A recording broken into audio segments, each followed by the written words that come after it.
محترم جناب محمد علی خان صاحب حیدرآباد دفن بھارت، السلام علیکم۔ اہل سنت .net پر یاد فرمانے کا شکریہ۔ آپ کا سوال موصول و جواب حاضر۔ آپ نے پوچھا برائے کرم حضور صلی اللہ علیہ وسلم کے خاندان سے متعلق کچھ باتیں بتائیں۔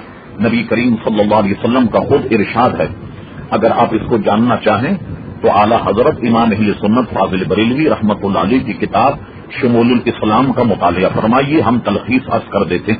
حضور علیہ السلام نے ارشاد فرمایا، اللہ تبارک و تعالیٰ نے دنیا کے دو طبقے بنائے، ایک طبقے کا نام عجم ہے، ایک کا عرب۔ ظاہر ہے کہ عرب کو فوقیت حاصل ہے عجم پر، اور فرما سنو میں عرب سے۔ پھر فرمایا کہ عرب میں کئی برادریاں، کئی خاندان ہیں، اور اس میں اللہ تبارک و تعالیٰ نے قریش کو فضیلت بخشی، میں ان میں سے ہوں۔ پھر یہ کہ قریش میں کئی برادریاں، اور اس میں بنو ہاشم جو ہے وہ سب سے افضل، فرمایا میں بنو ہاشم سے ہوں۔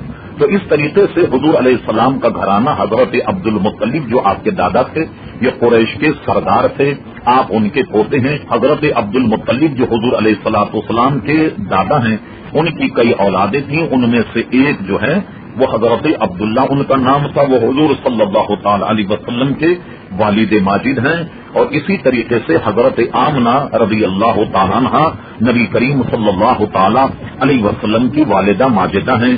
ظاہری بیک گراؤنڈ بھی اگر آپ دیکھیں تو حضور علیہ السلام فرماتے ہیں کہ میں تم سب سے افضل ہوں۔ مختصر ہمارا یہی جواب تھا آپ کے لیے۔ بہت ممکن ہے کہ آپ کو شاید اس سے زیادہ کی ضرورت ہوگی، تو دوبارہ سوال کیجیے، تو اس سے کوئی ضائع تو سوالات سارے آپ مرتب کر دیں کہ کیا کیا آپ جاننا چاہتے ہیں، تاکہ ہم نمبر وار ان کے جواب بھی آپ کو دے دیں گے انشاءاللہ۔